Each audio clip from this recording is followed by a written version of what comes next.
আসসালামাইকুম দর্শক বন্ধুরা, কেমন আছেন? আশা করি সবাই ভালো।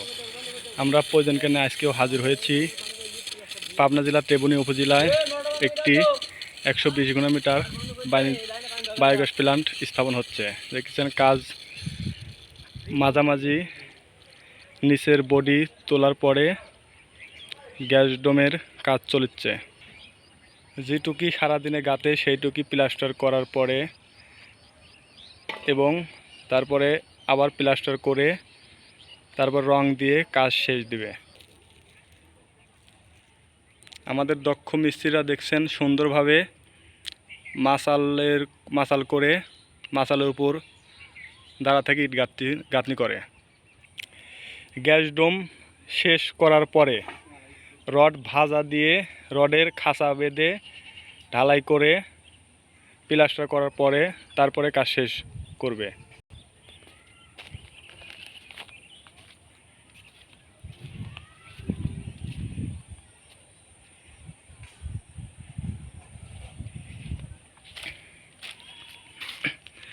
আপনারা অবশ্যই যারা বায়োগ্যাস প্ল্যান্ট করেন অবশ্যই গ্যাস ডোমটি গাঁথনি করার সময় অবশ্যই ইটটা ভালোভাবে ভিজা নেবেন এবং সুন্দরভাবে ইট পরিষ্কার করে তারপরে গাঁথনি করবেন। এটা প্ল্যান্টের পকেট এবং ম্যানহোল যেটা বলে।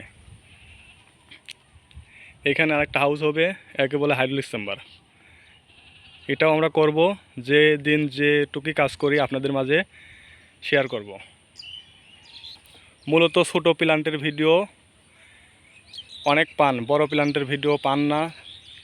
তাই অনেক লোক কমেন্ট করে যে প্ল্যান্টের শুরু থেকে শেষ পর্যন্ত দেখব। আমাদের চ্যানেলের সাথেই থাকবেন এবং চ্যানেলটি সাবস্ক্রাইব করে রাখবেন, তাহলে প্ল্যান্টের শুরু থেকে শেষ পর্যন্ত ভিডিও দেখতে পারবেন। ধন্যবাদ।